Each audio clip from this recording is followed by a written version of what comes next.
Dolazi li dan koji smo dugo čekali? Prosvjedi vegan populacije ispred demesnice. Transparenti, megafoni i sva ostala pripadajuća prosvjedna oprema obavezna. Mi vrtimo na roštilju, cuga je vaša. Nadamo se da ste se zabavili jučer na našoj stranici. Mjesec vegana u mesnici, Vegans Attack.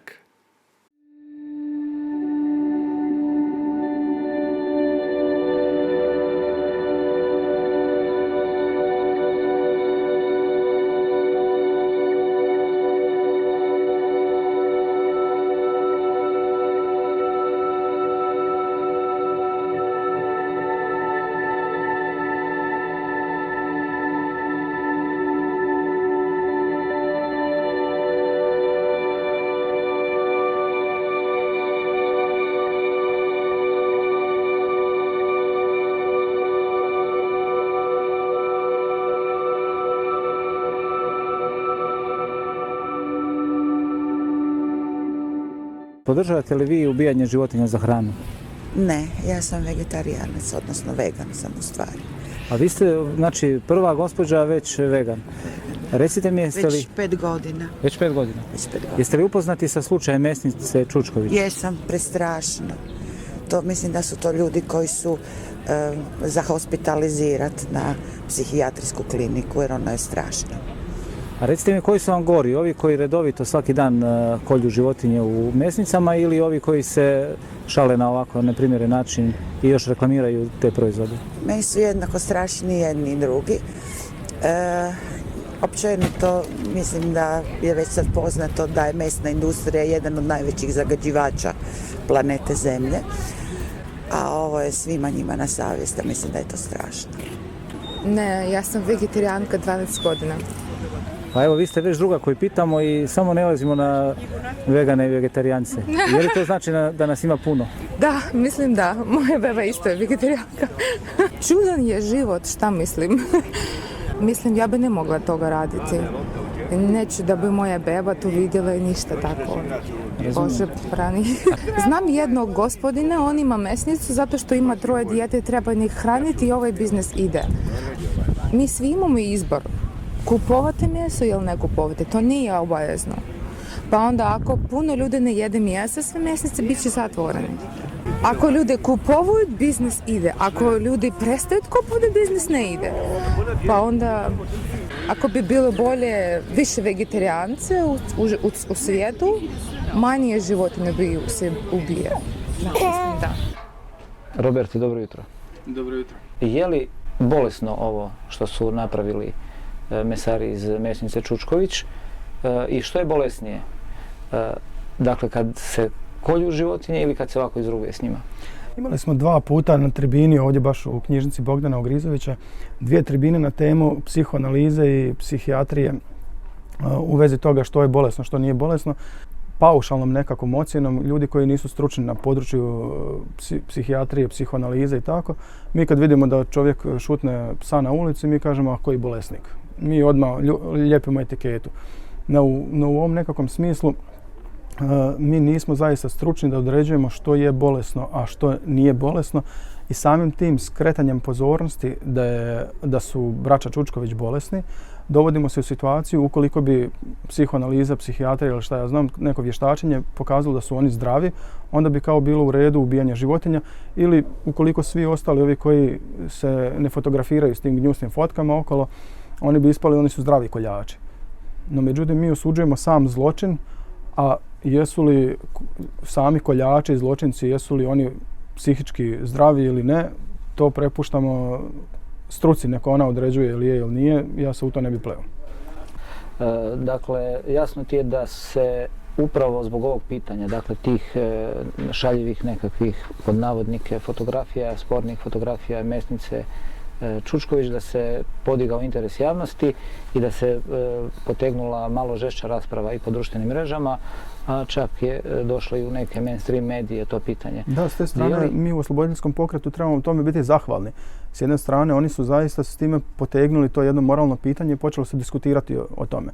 Naravno, mediji koji su sponzorirani od strane industrije smrti, mesa, mlijeka, jaja i tako, oni su ih podržali. Oni su rekli, vidite, agresivni vegani su ih napali na njihove stranici pišući im ružne komentare. Je, da, vegani su pisali ružne komentare, no to je samo na simboličkoj razini. Što se dešava sa druge strane zida, gdje se stvarno kolje, to je drugi problem i to je onaj pravi opasni dio toga svega. Naravno da bi bilo lijepo da mi komuniciramo u miru i da nikoga ne vrijeđe i da ne piše ružne komentare. To bi bilo poželjno dapače. S druge strane, mediji nikad na takve stvari nisu upirali prstom kada se radilo o ubijanju pasa, mačaka, da je neko sad na takav način se šalio sa sredozemnom medvjedicom ili sa konjima, ne bi onda mediji stali u njegovu stranu. Sjećam se onog jednog, mislim da je bio video prilog, mislim da je Zoran Šprajc ili, uglavnom to su vijesti dosta provlačile, kad je nekakav maskirani dječak bacao male pse, tek rođene, u rijeku. Kao ne trebaju, previše ih je.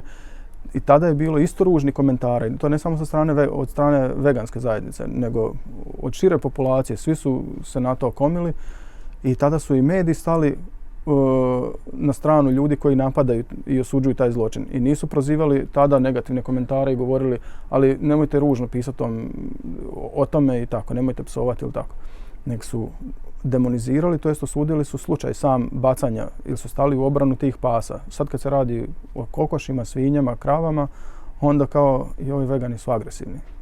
Često se spominje u aktivističkim krugovima tranzicijski period, znamo i za tranzicijski period u promjeni nekakvog društvenog režima, odnosno uređenja. Možeš li nam reći što bi to u animalističkom, odnosno u životinjskom pokretu bio period tranzicije? Mi smo sada trenutno duboko u tranzicijskom periodu, između onog razdoblja kad je bilo potpuno normalno ubijati, klati, zlostavljati životinje, raditi s njima što god, i onog perioda onog doba kad će biti potpuno neprihvatljivo ubijati životinje i iskorištavati ih. Sad u ovom tranzicijskom periodu je svašta moguće. Progledati kroz prste, nemati dosljedne argumente za jednu i za drugu stranu, naprosto se odnositi prema tome kako nam paše u kojoj situaciji. Zato uvijek pozivamo na filozofsku dosljednost koja je teško sprovediva često u praksi, no može se. Mnogi pokazuju da je upravo moguće takve stvari provoditi, da je realno i da je moguće. Što budemo dalje odmicali u tom tranzicijskom periodu, sve će biti više svijet i svjetonazorski i praktično od restorana, škola i tako dalje prilagođen jednom svijetu gdje nije prihvatljivo ubijati životinje, tako da će biti lakše se suprotstaviti tom javnom nekom svjetonazoru koji sad trenutno je većinski. Ove slike koje su mesari, mesnice Čučković stavili na internet, je li interes javnosti nastao zbog toga što nam je lakše ako ne znamo da se to događa? Pa meni se u jednom trenutku učinilo da je upravo to razlog. Lakše nam je ako ne vidimo što se događa u klaonici samoj, pa s te strane kad se potegnulo pitanje te peticije za sklanjanje tih slika, imao sam dojam kao ljuti vegani poručuju braći Čučković, koljite u svoja 4 zida i nemojte objavljivati više te fotografije pa vas mi više nećemo ni napadati. Mi bi uvijek trebali ukazivati na taj problem bez obzira da li su zidovi klaonice prozirni ili ne. Mi znamo što se tamo događa. Well, I'm not vegetarian. Well, I guess if you eat meat, then you are indirectly supporting it, no? Only chicken. No pork and no beef. I'm not sure how animals are killed in the industry. This I cannot answer, so. Okay. I'm sure there are different approaches, but since I haven't been there physically at any of the factories or farms, so for me it's very difficult to answer this question. Obviously, joking about killing animals, it's not the right approach. But I don't know how it's done in the farm, on the farm. Što bi to bila osloboditeljska struja uopće i što bi to bila osloboditeljska struja pokreta životinjstva u Hrvatskoj? Sama osloboditeljska struja bi bila ona koja upire direktno prstom u problem porobljenih životinja i iskorištavanja, a ne na neke periferne stvari kao što je traženje većih kaveza, nedržanje psa na lancu, zahtijevanja da se prestanu ubijati životinje samo zbog krzna. To doduše mogu biti dobri taktički potezi, no strategijski gledano uvijek treba upirati prst u žrtve i njih isticati. Uglavnom, žrtve trebaju biti u prvom planu. Možemo uvesti pojam crnog humora. Mislim da dio ljudi koji pribjegava crnom humoru, da možda u tome ne mora biti nešto loše. Ako mene pita, što bi možda bio čak nekakav mehanizam da se čovjek lakše nosi sa nekakvim tegobnim životnim situacijama. Ja ne mislim da je išta sporno u crnom humoru dokle god se on ne reflektira u mržnju, dok se ne pretvara u nekakvu izravnu mržnju i poticanje na ubijanje. Kod mesnice Čučković se upravo radi o suprotnom problemu. Oni zaista svojim rukama kolju te svinje, što je doduše zakonski dozvoljeno u ovoj državi. Mislim da nisu slike problem. Slike su naš alat s kojim mi možemo upravo ukazivati na problem koji se dešava, a problem je najveći taj što oni ubijaju životinje koje su svjesne, osjećajne, inteligentne. Koliko je ovo uopće ukusno bilo i ovo drugo pitanje koje je možda još važnije, koliko je to moralno? Što se tiče samog ukusa i neukusa, meni se čini da s tim cijelo vrijeme skrećemo pozornost na sam humor. Da li je u redu da se oni šale s tim ili nije u redu? Ne, nije u redu da kolju.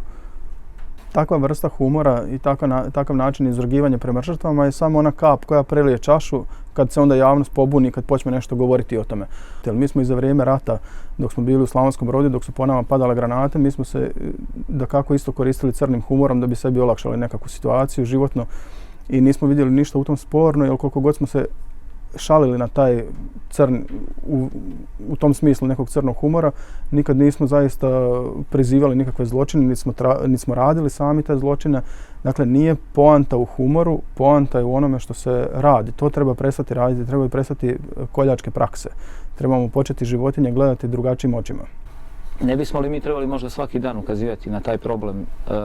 Dakle, svaki dan se ubijaju na godišnjoj razini, računa se i milijarde životinja. 60 milijardi životinja godišnje. 60 milijarde kopnenih životinja godišnje, jel?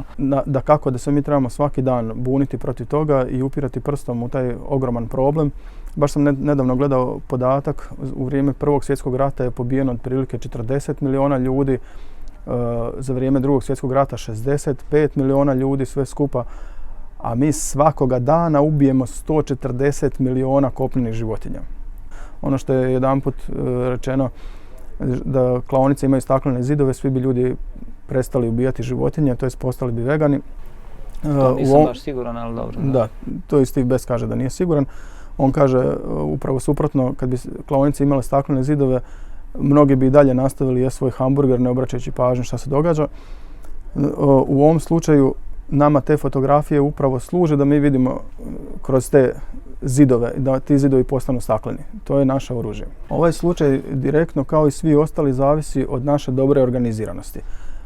Naša pojedinačna borba, individualna, je dobra, poželjna, sjajna sve, ali dok se ne organiziramo u institucije i dok ne počnemo institucionalno braniti životinjska prava, a institucionalno podrazumijevam da imamo i svoje medije, radio, televiziju, novine, dok ne budemo imali vegansku banku koja neće financirati industriju smrti, dok ne budemo imali vegansku policiju koja neće braniti samo pse i mačke, nego će braniti krave i svinje i sve ostalo. U tom smislu organiziramo veganski interventni vod, dok ne budemo imali čitav niz takvih nekakvih institucija koje mogu stati u obranu životinja i suprotstaviti se drugim institucijama koje upravo napadaju to, pa recimo i političku stranku i veganske studije, ako treba, ili zooetičke, na kojem bi se učili širi spektar po uzoru možda na mirovne studije, ženske studije.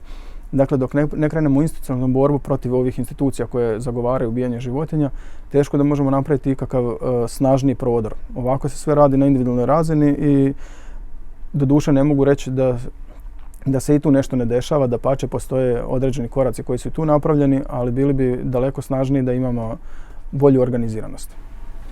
Recite mi, ili vi podržavate ubijanje životinja zbog mesa? Ne, ali jedem meso, ali umro bi od gladi kad bi imao farmu krava i kokoši.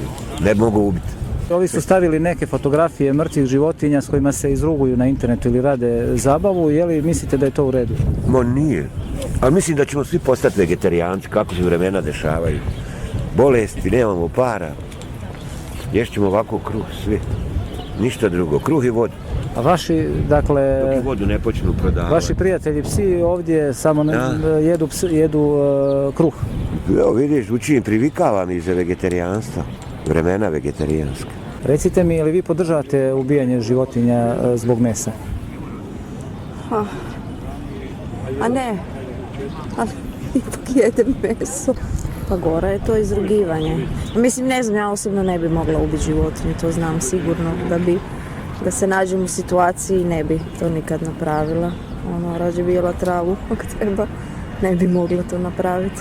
Ali ja jedem jednom tjedno meso, tak 2 puta tjedno, ne jedem baš puno mesa. Pa se slikaju sa glavom svinjskom, pa ne znam, telećom. Ne, to je morbidno, to bi trebalo i kažnjavati. Idem isto kupiti u mesnicu, kupim kilu mesa, ne kupim svinju ili ne znam, i ne koljem nikoga. Znate, ali to je opredeljenje, mislim, da li si vegetarijanac, vegan ili si mesožder. A mi smo 90% mesožderi. I tako da, kad bi vidjeli da ubijaju svinju, ne bi ju jeli. Ne, ovo mi je užas kako ubijaju, znate. I onda recimo ove svinjokolje po dvorištima u Slavoniji, recimo i tu u Prigorju, to je, ne znam, to je 90% mučenja životinja. Ne, i onda ovo slikanje, to je morbidno, to je izrugivanje. Izrugivanje životinjskog svijeta. Užas jedan, mislim ovo, s glavu na glavu metnut, pa dobro, di je tu to, ne. Pa, nažalost, svi jedemo meso, naučeni smo na to, ali ne trebamo slaviti ili... Mislim, ovo ako su napravili, vidjela sam na Face da ima slike da ljudi ubijaju, ne znam, mačke, onda samo slave, ovo ne sviđa mi se. To ne podržavate? Ne, uopće.